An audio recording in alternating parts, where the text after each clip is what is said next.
everybody is all good. I just wanted to mention that we got a stock for the book, amazing book that talks about personal finance, financial planning for what. So anybody that is here tonight, the retail price normally goes for 160, but I slashed it to 100 grand, just 100 grand.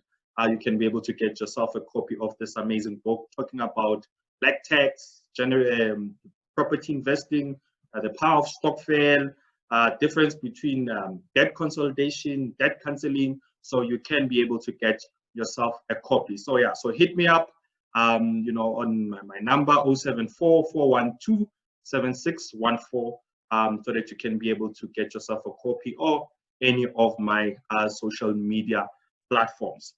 Now, tonight, I welcome, whenever you call people Kadi nicknames, so I hope I'm going to pronounce the name very well. So I welcome to you, Os, the beautiful, the amazing Os Moremadi Mabule. I hope I mentioned it correctly. Yes, you did. You did. Thanks, Gavin. So what's my nickname? Osremi. I call you Osremi. So now I must mention the whole name tonight. Oh, okay. No, yeah. I was just checking. Oh, okay. All right, but are you good? All right. I'm fine, thanks. And how are you? I am fantastic. I'm fantastic. I'd like to say thank you so much for agreeing to be part of this amazing dinner tonight. And I hope, and actually I don't hope, I know that people will definitely benefit from your insights, from your experience, and from your expertise. Now, before we get into the swing of things, can you just, for the benefit of everybody tonight on this dinner platform, just introduce yourself, who you are, what do you do, and we can just get the show on the road. Okay, I think good evening, everyone. And thank you once again, Gavin, for the opportunity to come for your shared dinner with you. And I also have your book. I think I would encourage people definitely to, I've had this book for 2 years, just by the way, amazing. And from time to time, I keep going back to it. So quite a nice book to have. It's a nice read. Yeah. So a bit about who I am. So Moremadi, I am obviously a mother. I work in the corporate space. I'm in the fiduciary business. I'm extremely passionate about talking about wealth preservation and protection, which is something that I think, for our communities, we need to keep on planting those seeds. And one day, maybe we will have a different narrative around the Khumalos. I think for the benefit of some of the people that have never watched your videos around the Khumalos story, I think I'll just briefly explain what the Khumalos story is about and why I'm so passionate about this, and I'm excited to be sharing and hoping that we will be planting seeds and we will be killing the demons that has been following the black child when it comes to wealth preservation. Yes. Yeah. So the Khumalos are people, and I think most of us in our communities, we've had people that had shops, or they had, they had taxis, they had some form of a business, and somehow the owner of that business, when they pass away, some strange reason, they pass away with everything that they've worked very hard for. So I'm hoping after this, the people that are participating today, we will be killing that narrative. And for our children, we are definitely not going to find ourselves having to, pass away with what we've worked hard for. So that's a bit of a story around myself. I've got a legal background, and I've been in the fiduciary business for a very long time. I keep leaving the industry and it keeps pulling me back. So yes, so that's where I'm finding myself. So that's my story. Okay, fantastic. Now, so I think to kickstart. Yeah. Can you hear me? I can hear you. Okay, all right, cool. Now, normally when we really get into the swing of things, I normally ask the question, obviously the whole objective is around wealth creation, is about generational wealth. Now, from your perspective, if you had to define what wealth creation, what generational wealth is, how would you define it, from your own words? So I think, you know what, generational wealth for me is more about, passing on that legacy, passing on the baton and leaving something. So whatever that we are here to serve, because we are all here for a certain purpose, and you want that purpose to be carried on generation and generation to come. And I think that is something that the information that we've never had as a Black community, that, you know what, you pass this baton to the next person. And that is very important for me. So that's what wealth preservation and wealth creation to me, and that's what it means to me. And I think it's an important narrative that we need to try and push forward for the community and for our kids going forward. Yeah. All right. Fantastic. Now, I mean, I'm in the property investment space.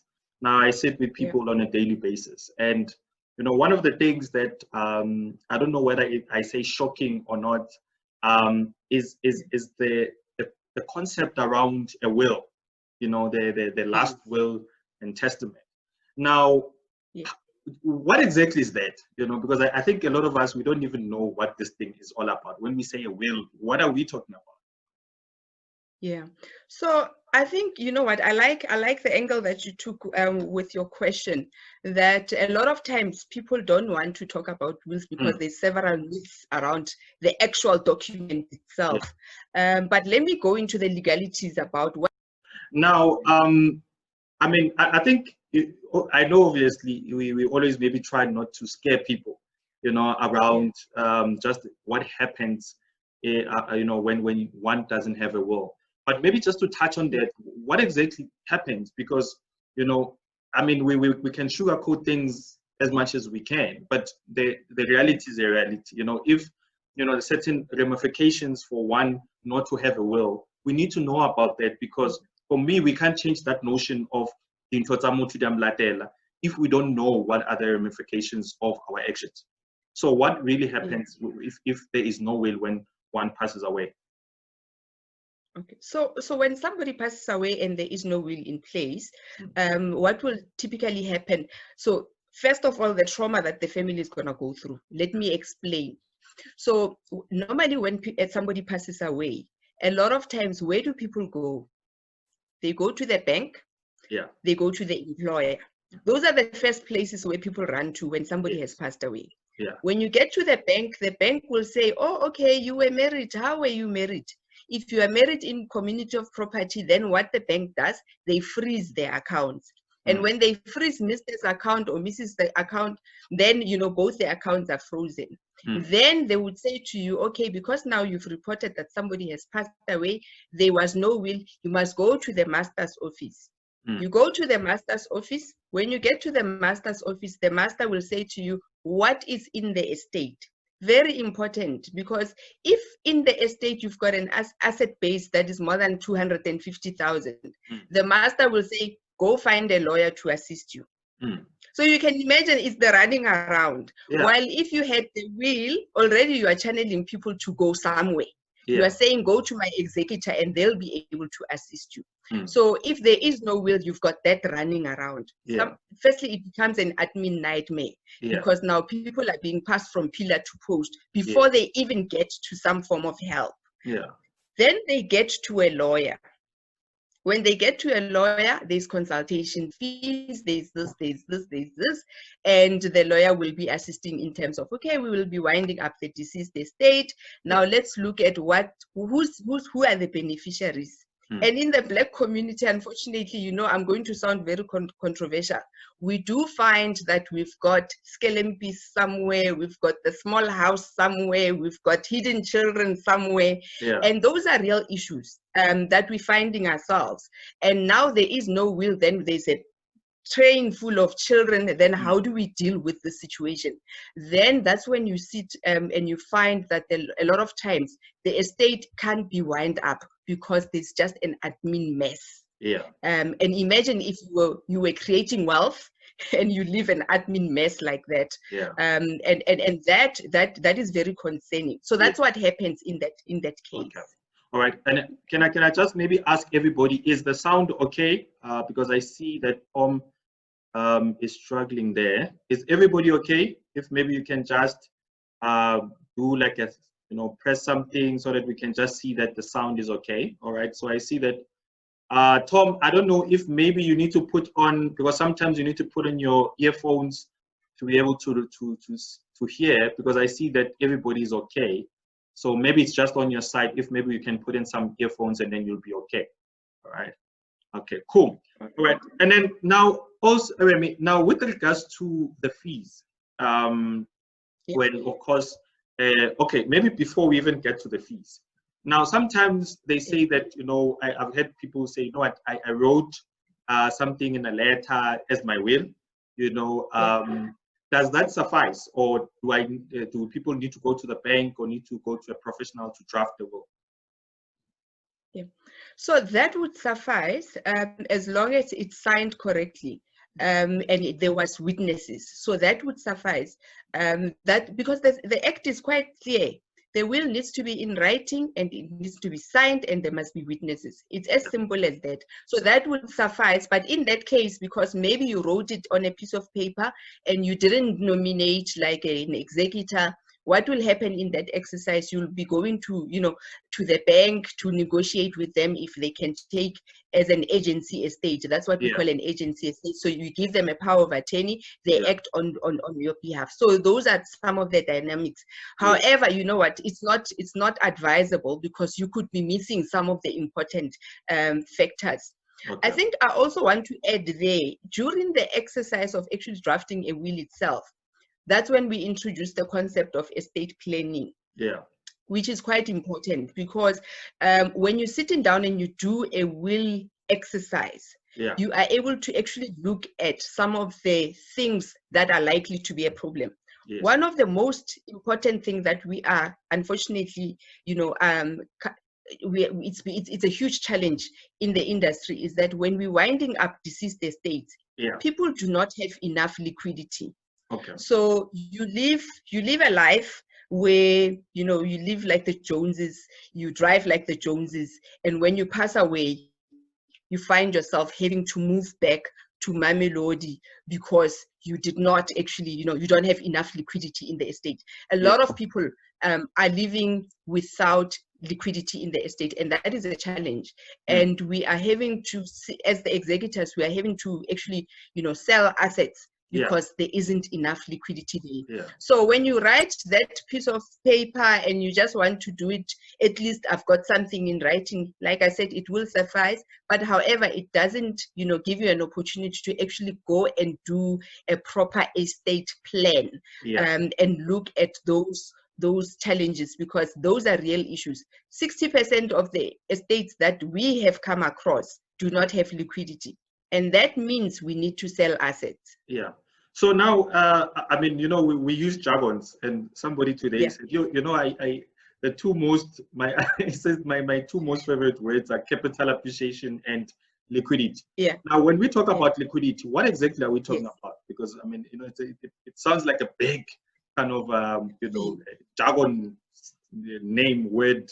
What exactly is when we say the estate is liquid? Okay, so liquidity, it means literally does the estate have cash? I'll make an example so that it's easier for the audience. For example, on a daily basis, as I'm going to work, month end, I get paid a salary. I'm able to put bread on the table. I'm able to actually now pay the bond.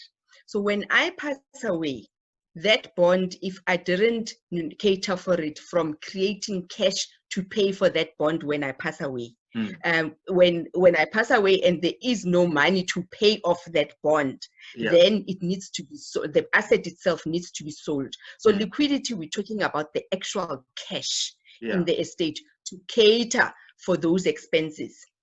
Death, unfortunately, comes with a lot of expense. And the focus has been in the Black community, the focus has been on the funeral cover. So today I'm saying, we need to revisit that thing. Because a lot of times what we need is to ensure that when I pass away, I'm no longer going to be getting a salary, but I'm leaving small children that I must still feed. They must still be fed, these kids. They must still eat. They must still go to school. They must still have a house. How are they going to continue?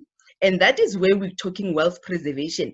Because you've worked to accumulate these things. When you pass away, you don't want now the house to be repossessed, to be sold because there isn't cash. Yeah. The quickest and the easiest way to create cash in an estate is through a life cover. When those life cover proceeds come, they actually now cater and pay for those assets. Then they are paid off, and then you are able to actually now leave what we call a legacy, and that is what we call wealth preservation. Okay, wonderful. Just to remind everybody again, because I see there's a lot of people that are struggling with the sound. So what happens is that most of the time, because I've seen it with you know the Zoom meetings, is sometimes you need to wear your earphones or you need to take them off. You know, so it just depends. Just keep on testing the sound there, because unfortunately it's not coming from our side. It will come from your side. So it's either the earphones must be off or they must be on. So it's just whatever instrument that you are using there, that might be an issue. All right. And then please also post your questions in the meantime. I'll be also taking the questions as we go so that we make this as interactive as possible. All right. Cool. So yeah, so I think then also, Remy, we've touched on a will. I think you've explained it very well. Now we come then to the trust. Okay. Yep. So again, the trust, you know, there's this myth to say trust is for wealthy people, for rich people. Again, what is a trust, if you have to explain it to us so that we can be able to understand? Okay, so I'm going to explain different types of trusts, specifically focusing on just the two which I think are relevant for this conversation. The first one is what we call a testamentary trust. So a testamentary trust, it's something that you set up in terms of your will, and that the will itself, we see it as a trust deed, because whatever that you put in the will for the testamentary trust is exactly how the trustees will run your trust. Okay. That one only kicks in, that testamentary trust kicks in due to death. So the only time now the testamentary trust will come into effect is when there has been a death. So you've passed away as the testator, you've set up a trust, then this trust will carry on and will look after the children. However, the liquidity issue, money, chelete, becomes an issue as well, because you can't set up a testamentary trust and not leave cash in there, because it needs to run, it needs to look after the children until whatever age you choose for termination. That is issue number one. Then we've got what we call an inter vivo trust, which is a living trust. So that one, you set it up while you are still alive. It comes into effect while you are still alive. You are the trustee or the founder, and you nominate your own beneficiaries of that specific trust. Yes. Very important with the inter vivo trust. That is a wealth preservation tool. When I say it's a wealth preservation tool, you know, SARS doesn't play. So there is in terms of the act, you are able to say, let me cap or peg my estate so that your estate in your personal capacity doesn't grow to a certain level.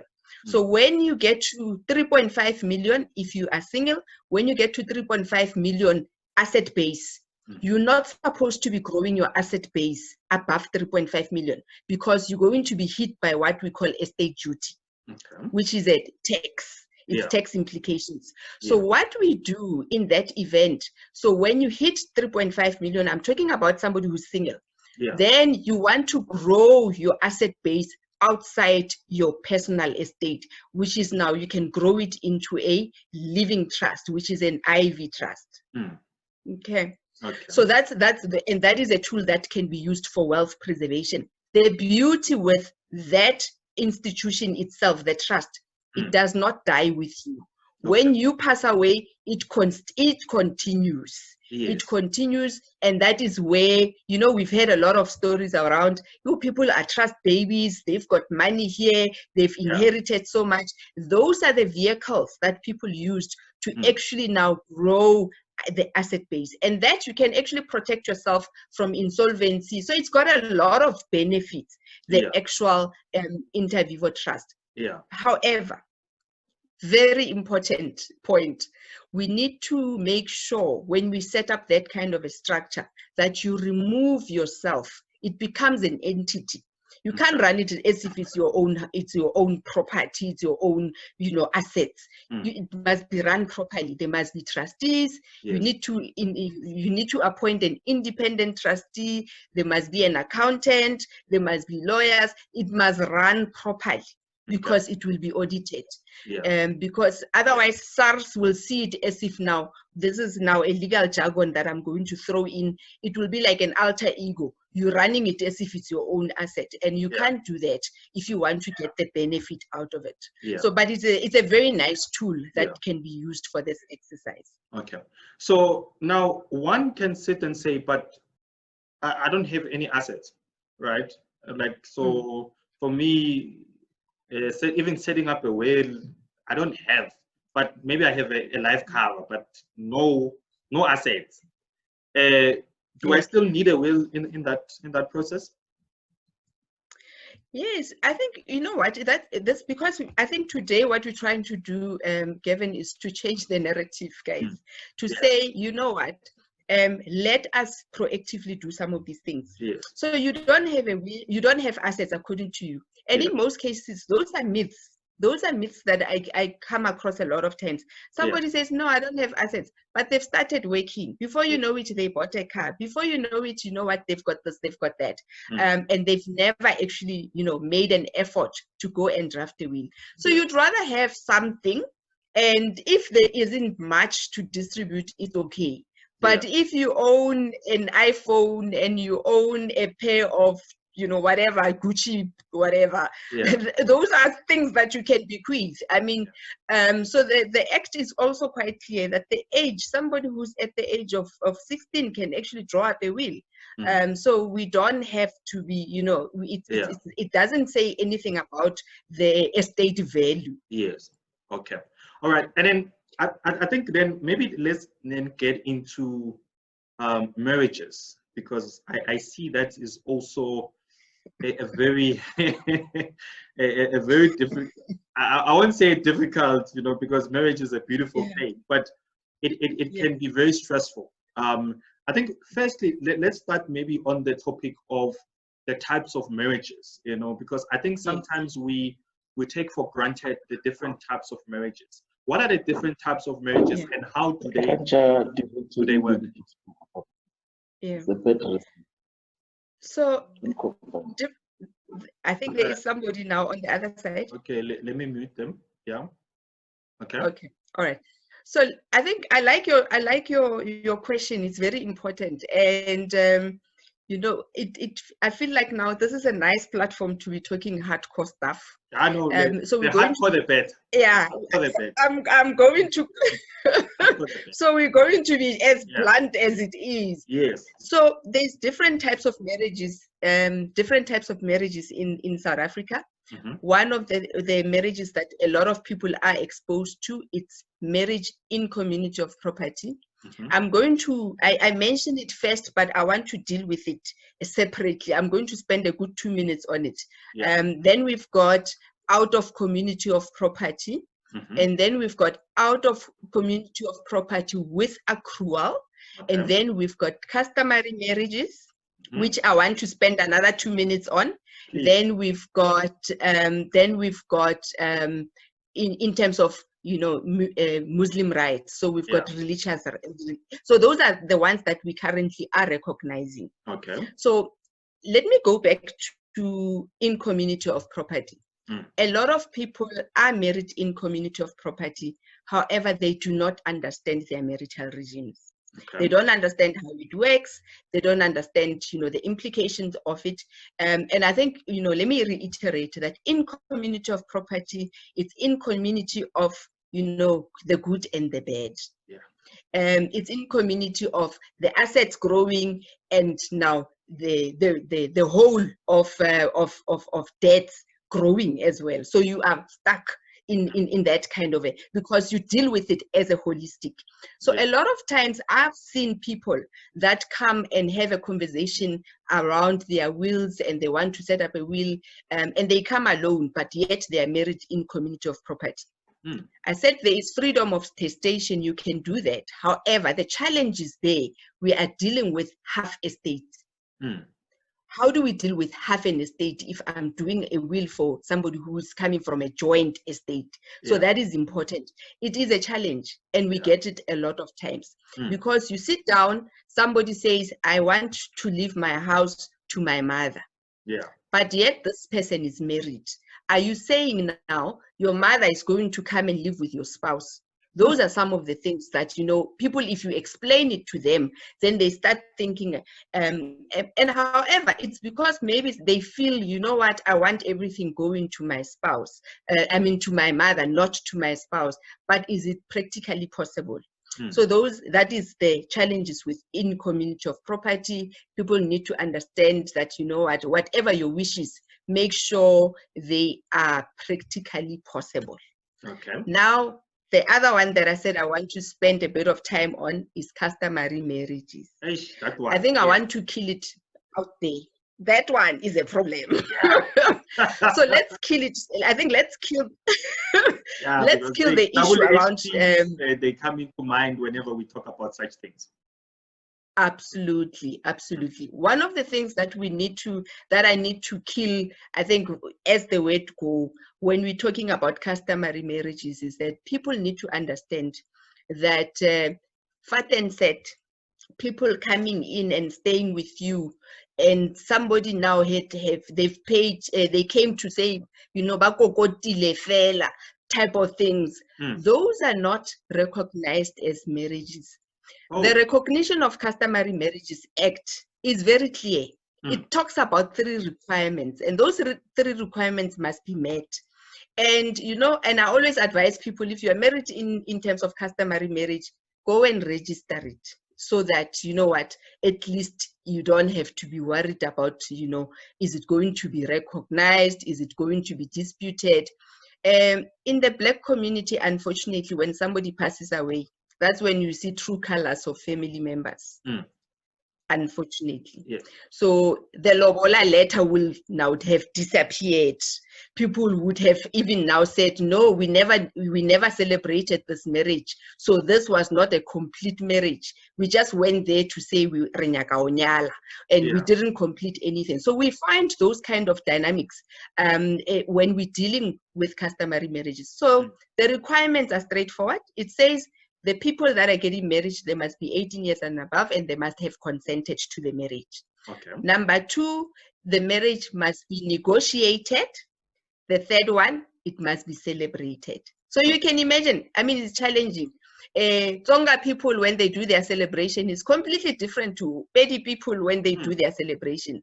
And then there is the lobola letter thing that you can produce. However, it is advisable that go and register it, and once it's registered, at least you can prove, and that's how you will be able to also dissolve it in the event of a divorce. And in that space of customary marriages, we're also finding, you know, there's a growing trend of polygamous marriages, which are recognized, by the way. They are recognized, by the way, in South Africa. So they've got a space, they do exist. However, people need to understand their rights within those structures as well. And because, you know, back in the day, you would have Ubaba Kumalo moving from KZN, relocating to Johannesburg, urbanization, the city of gold, because there's opportunities here, left Umama Kumalo at home, and then finds a city wife. And city wife says, you know what, you're going to marry, I become Mfaziwe Pepper, then those become challenges. Umam Kumalo was just a customary marriage. The minute you do that, and you have Mfaziwe Pepper, meaning a civil marriage, you are now nullifying the marriage that you had with Umam Kumal. So we just need to be very careful in terms of those kind of structures. But it's a very interesting, and so, I'm passionate about that area. So now, also, now you obviously just spoke about polygamous marriages. Now, how does that work now Yeah. in that process where I have umam kumalo ekhaya, then I have umam kumalo here? How will that work in terms of that regime, that marriage regime of polygamous? Yeah. So remember, both these marriages, they must be customary marriages. Okay. You can't have the other one being a civil marriage and the other one being a customary. So they must both now be customary marriages. So it's a growing piece of legislation, very interesting. Every day, every month, every week, there is a court case that, you know, that is dealing with those, because it's new that we have now fully recognized them, and now we're trying to set up, you know, some form of legislation in terms of how they must be governed. Okay, and then so I'm just going to take two questions here. Now, one, it says, in terms of life partners, this is from Keho. How is it recognized, if it's recognized at all, and does it has to be registered? So a life partner, for lack of a better word, is a fat and set. Oh, okay. Simple. And without me, simple is that, and without me, you know, taking anything away from it, the only way that your spouse, that life partner, will be protected, especially when you pass away, is to ensure that you put them in your will. That is one of the most important things. If you find yourself in that kind of a setup, you need to make sure that at least that person is mentioned in your will. Otherwise, you know how it's gonna go. If you die without a will, then they will remember that we actually never married you. So it will be a challenge. So you need to protect your life partner's interest and make sure that you actually put it in a will. Okay. And then maybe let me ask, get a question from Daniel. I hope we'll understand the question. It says, in terms of polygamous marriage, can there be two joint wills, meaning one joint will and second one? Or there must just be one? That is a very good question. So in terms of that now, remember here what we're dealing with the assets. Now, where are they falling? In which pot are they falling if it's a polygamous marriage? So if it's a polygamous marriage, the marriage is not between three people. There's a marriage between Daniel and Moremadi, and there's a marriage between Daniel and Thebo or Tepiso. Yes. So those and those, that's why now they're all in an equal footing. They're all on the same footing. That's why I said to you, we had to nullify the umfaziwe paper as in the civil marriage to make it now all of them, they are on an equal footing. So how do we deal with a will in that case? So I would honestly recommend Mrs. So and so to do their own will, Mr. to do his own will, Mrs. number 2 to do her own will, so that we are actually able to, you know, start on an equal footing with all of them, because they are now, because of how they are structured, they are not intertwined. It's not joint estates anymore. It's now we've got so that's how you would do it. I wouldn't do a joint will. I would do separate wills. Some of them, they could want to do mirror wills. We can do mirror wills of each other depending on the assets, because sometimes you might find the first wife asset base, and obviously she doesn't want Mamngani to, you know, to get some of her assets. She would want to deal with her estate separately. Now, okay, so you're now saying that when it comes to the assets themselves, so from a distribution point of view, will that now mean that the assets will then be distributed equally amongst the two wives, or how will that work from an asset, you know, distribution point of view? So remember I said now, when we're talking polygamous marriages, especially now that, you know, the act is actually now allowing it. So what we are saying that we're not talking about a joint estate. So we don't have they are not in community of property anymore. So they are all, you know, floating on their own. So depending on the asset base. So let's say now the big asset base is sitting with the husband. Yeah. So the husband can distribute whichever way he wants. Okay. He can say in equal portion to Mrs. 1 and Mrs. 2. So that is fine. And that must be done in terms of his will. Okay. All right. So, okay. So it basically will depend on what the will says and what sits in the pot, basically, with regards to the assets. Yes. Okay, cool. Yes.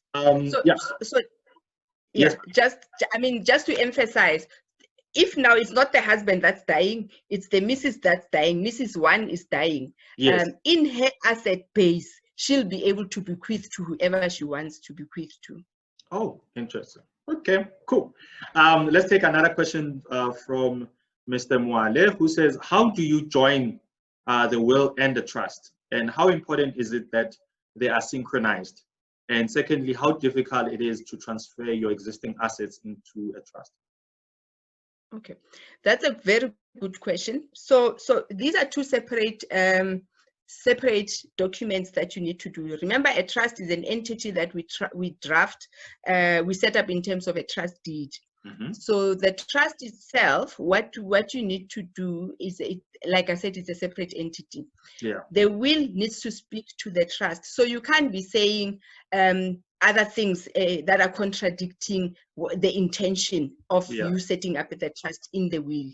Yes. So most of the time when you do an estate plan, you sit down with a client, you look at everything, the assets that are in a trust, you look at the assets that are in the estate, and you can deal with them separately. Yeah. The will only deals with assets in the estate. So you can't put in your will that you want to change stuff in the trust. You must change stuff in the trust deed itself that are applicable to the trust.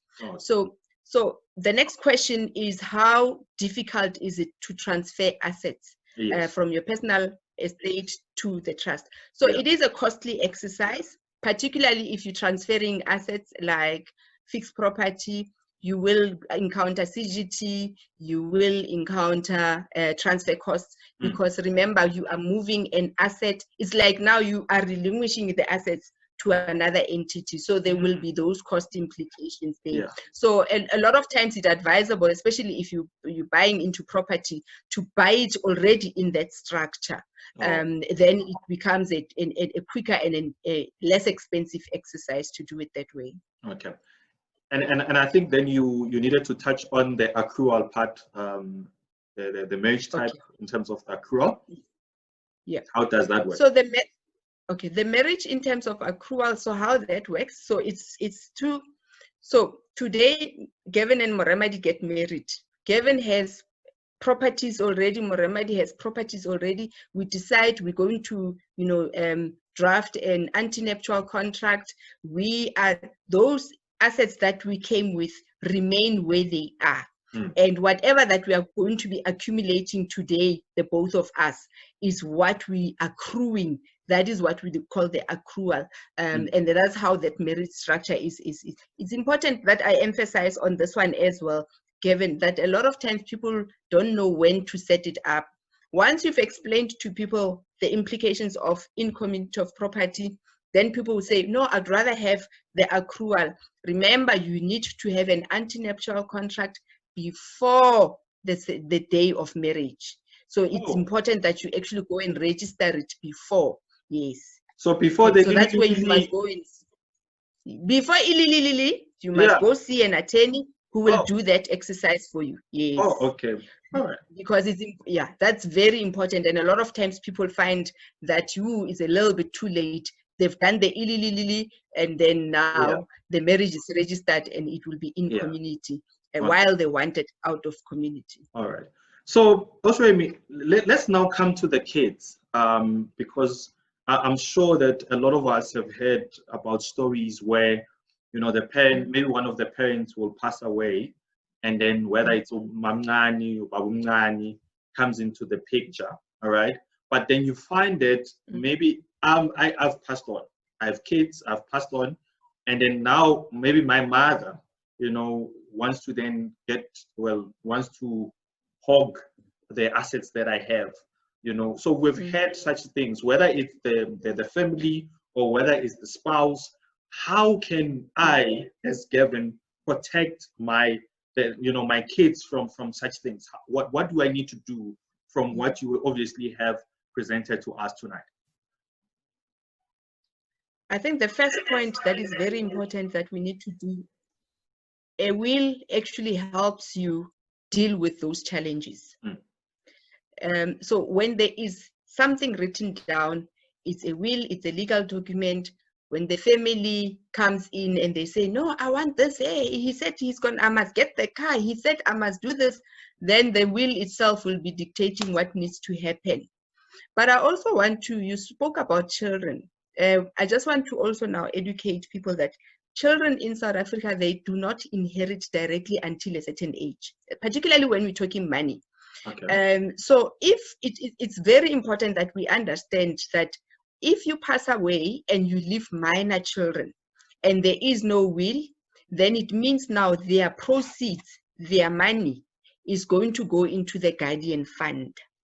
And then the other assets people will be fighting for. So the only way to protect this is when you draft a will. And in terms of the will, you can set up a testamentary trust. So those proceeds for the children will go into a testamentary trust, and that testamentary trust will look after the children. And then when it comes to the asset itself, sometimes, when people are coming in and coming to claim things, the legal protection would be sitting in that document to say, but this is what he said must happen. So it's not, it's not going to happen that people are floating around. But I want us to emphasize something when we talk about children. There is unfortunately a perception that we need to also now deal with here.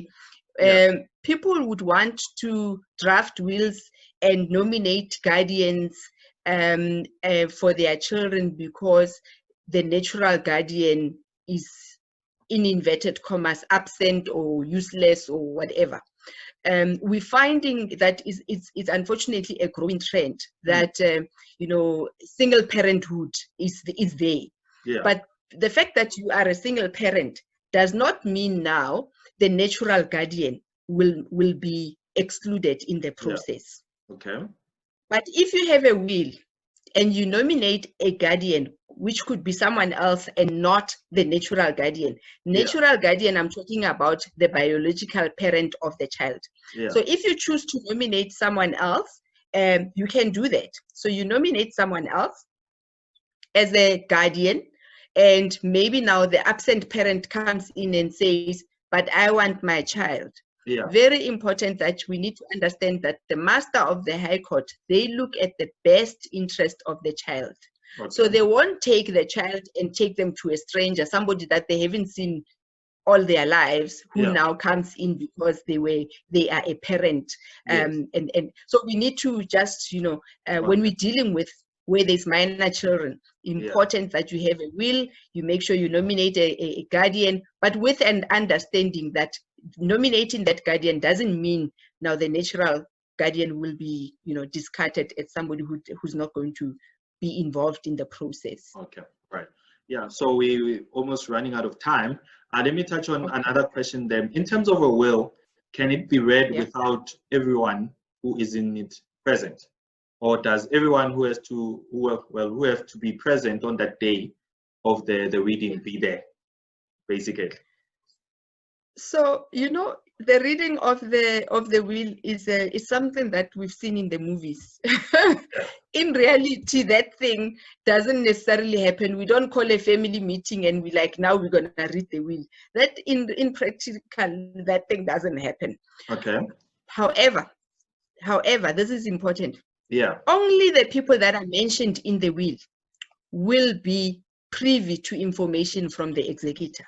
Oh. Okay. So if I go and draft a will and I leave everything to my children, let's say I've got a husband, I leave everything to my children, I exclude my husband. My husband, unfortunately, will not get information from the executor because he's excluded, especially if, depending on our marital regime, and maybe he wants to contest this or he's fighting for whatever, the executor will say, sir, in the will itself, you are not mentioned.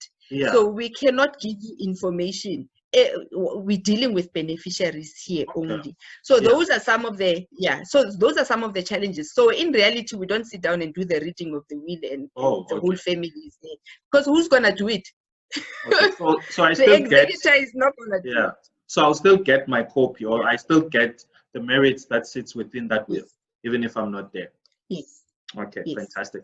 And then let's take then a question from Tammy, who says that can you just touch on using a company as a vehicle to create wealth continuity beyond death? Because obviously this seems to be becoming a more popular means of managing assets, particularly as trust no longer holds the tax benefits they once did. Yeah. So I think that's a very important topic, and I think that estate planning is so big. So I'll be quite brief on that one. So it is a growing trend that people are setting up a company, and they're running whatever assets in the company itself. However, the only implications there is that now who owns the company? Okay. If I own the company and I pass away, my passing away affects the company itself. Okay. Unlike now, the ownership of the company sitting in the trust, because I've seen some structures, you have the ownership of the company sitting in the trust. Then in that case, whether I pass away, I don't affect the existence of the trust itself. Yeah.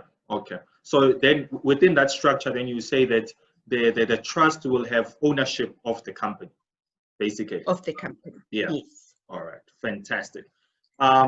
Cool. So yeah. So normally here on Wealth Conversation, we normally have scenarios. So this is a time for scenarios as we come to an end. Now I'm gonna give you 3 scenarios that I will. I hope that you will be able to give us light on.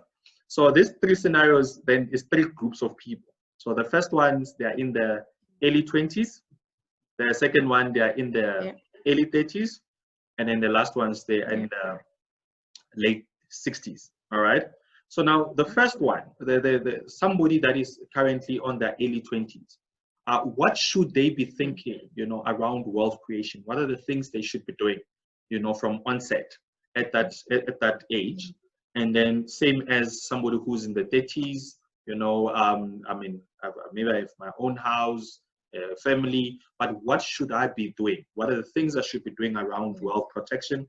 And as well as somebody who's in the 60s, what are the things that we should be thinking and doing currently? Okay, so in your 20s, I think if I got that advice, I would be very far. So the first thing is, that first paycheck, very important that we start the culture of saving, depending on whatever vehicle, we can use whatever vehicle to save, but we start that culture early, in your 20s.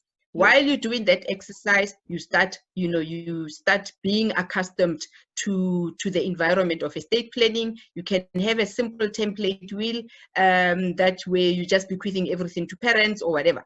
As your life-changing circumstances happen, you move with the will, you keep it current. I always tell people that when we're doing a will, we're talking future stuff. I'm talking about the current situation. So you do it like that in your 20s. This is what you need to do.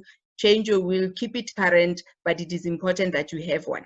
Okay. Now, when you are in your 30s, now you are married, you've got children, those are life-changing circumstances, by the way. So you need to now start looking at, that's when we are actually at the age of wealth creation.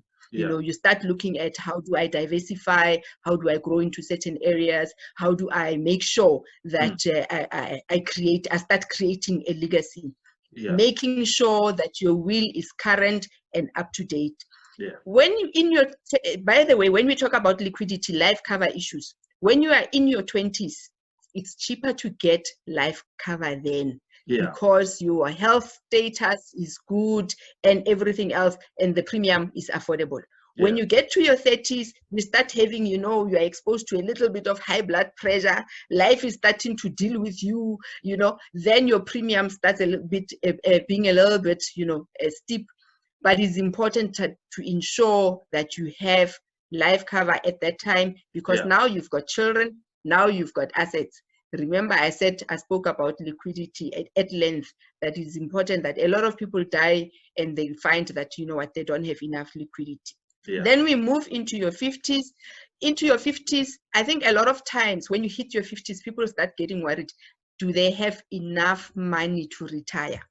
And remember, I said, if I had that kind of advice at the age of 20, my retirement was not going to be giving me sleepless nights.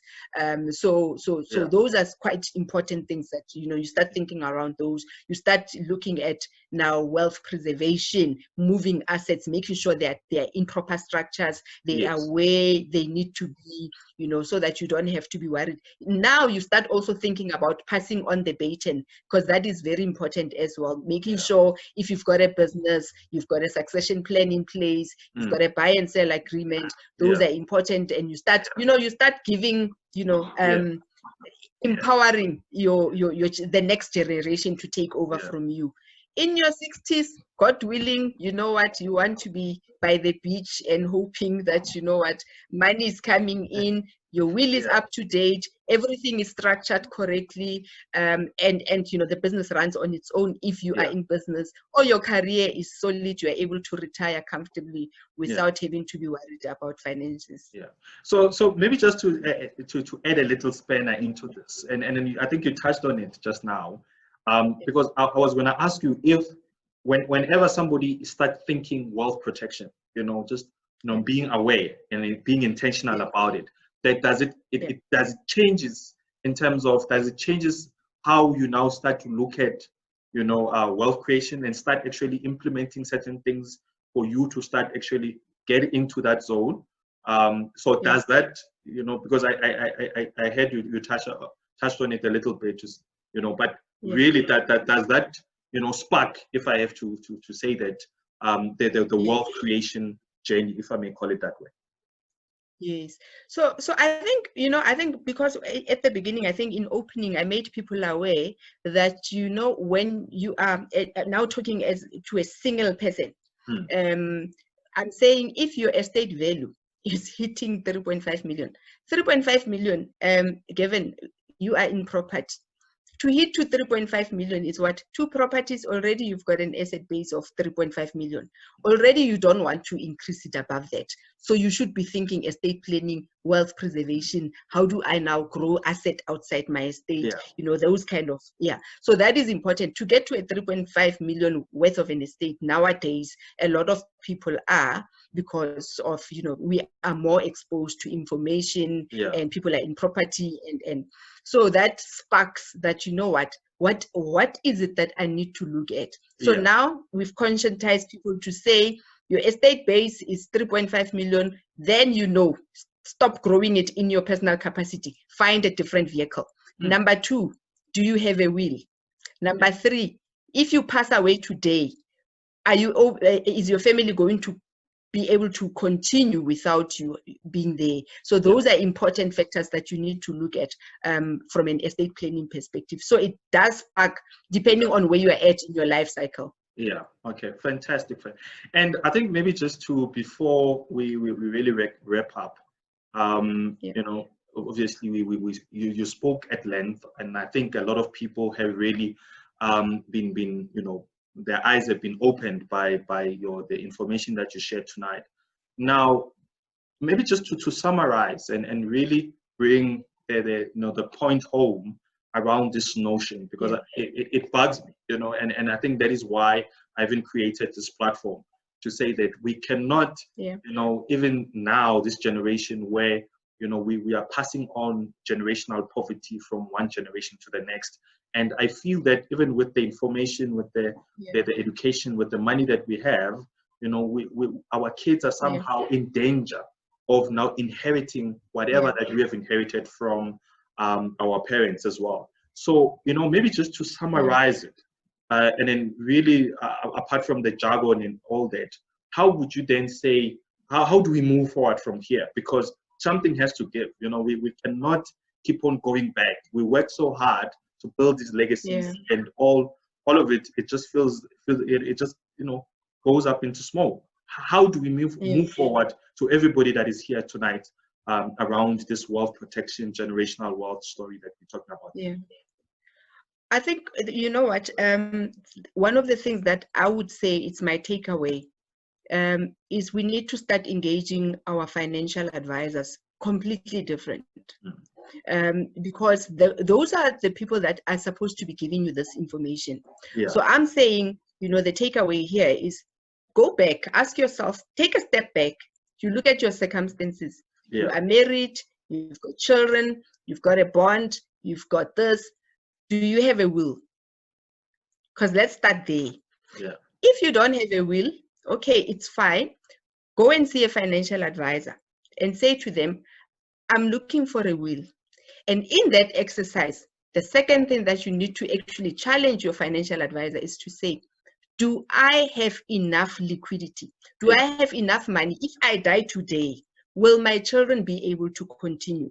Yeah. Because I think we've been having conversations, you know, it's been people coming to sell to us and not necessarily providing solutions for us. Yes. And that's where we need to approach it from a different perspective, to say, okay, I hear you, and we need to stop with these funeral covers. Yeah. We need to stop. Just buy what you need, and that's it. Not 20 of them, because those they are. But we need that But they are not the cars with the, you know, I mean, these days, I mean, funerals are a thing now. You even have drones in funerals. So I mean, you know. But it's not wealth creation. We're doing wealth creation. So let's change the narrative. So I think those are two important things that I would say people need to do. Do we have a will? Do we have enough liquidity in our estate? Then I think slowly we're moving forward. Okay. So yeah, so I'm just going to share this because these are your scaftings for tonight. Yes, if you can just take us through the scaftings. Okay. And then we can be able to release everybody. But they're waiting. Hey, it's cold. Yeah. Yeah. So take us through your scafting. Yeah. So this is my lunchbox takeaway. Again, we are here for dinner, and when you yes, when you visit people, you know, you want to give them something to take home with. And I would encourage people to take a screenshot of this, do whatever you want to do with this, take a picture or whatever, because this is important information. This is your takeaway. The first one, if you're married, do you and your spouse have a signed will? If you do have one, is it up to date? Very important. Yeah. Number two, do you have an overall estate plan? Number three, the 3.5 that I was talking about, abatement, are you using it at best? Do you understand what it means? If your estate value is more than 3.5 million, you need urgently to see a financial advisor, because you need to change stuff there. Okay. Have you created a family trust, which is the inter vivo that we were talking about? If you have created one, is it necessary? Is it the tool that you want? Is it run properly? Is it legal? Is it not a sham? Are you not doing funny things in there? Just check, because SARS doesn't play. When it comes to estate duty and when it comes to things like this, SARS will come knocking at your door. It's important that you check if you're not at risk. So that was my point number 5. Are you using the family trust effectively, or is it at risk? Are you, if you are in business, what is your arrangement with your business partners? Important, guys. A lot of people are in businesses. We need to be aware that, you know what, if you are in business, you need to do buy and sell agreements. You need to ensure that, you know, when you pass away, the business will be able to continue without you, but your family will get something out of it. So that is important. And your policies. I didn't touch on beneficiary nomination forms. It's a long topic, and maybe next time we can talk about that in terms of that, because a lot of times people who are employed, they don't check their beneficiary nomination form, and that causes a lot of drama as well. So it's important. So you just need to be sure that everything is up to date.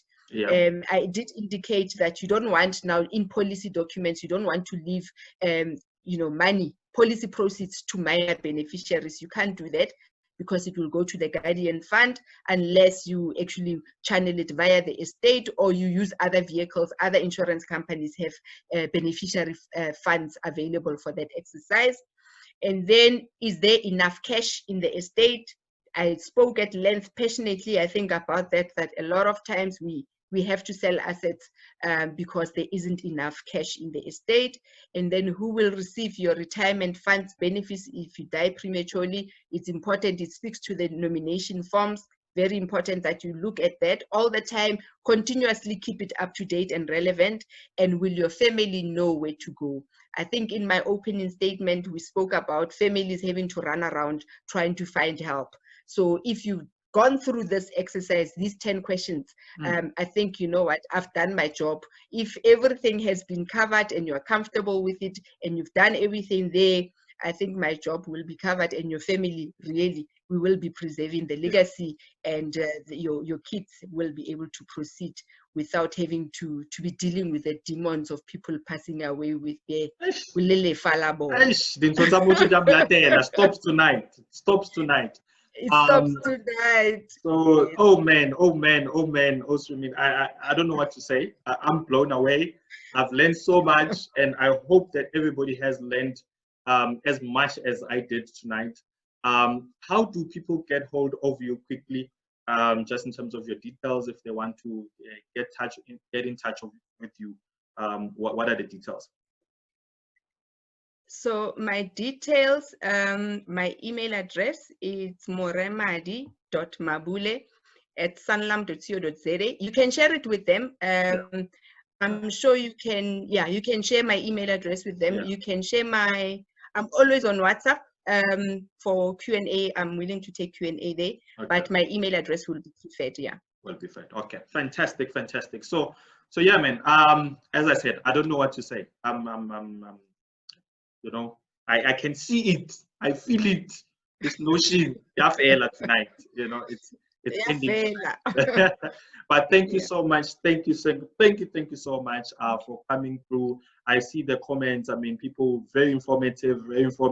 Thanks for for inviting. You know, I mean, great presentation. Absolutely incredible. I think a lot of people learned a lot tonight, and I'm just so, I don't even have words. Thank you so much for coming through. May God bless you abundantly, every area of your life. And then I'll share those details with everybody that really needs it. And then, hopefully we can have, I think, part 2, because I feel that there's so many things that we really didn't touch on tonight. And I think we should be able to do that. So thank you so much for coming through. Awesome. Thank you so much, Gavin, for your time. Cool. Thanks, everyone. Good. Everybody, thank you so much. And so please go to, I'm going to load the session on my YouTube channel, Gav Talks Property and Finances. So please go and check it out. And be on the lookout for other episodes as well. So Gavin Mkabela signing out. See you on the flip side.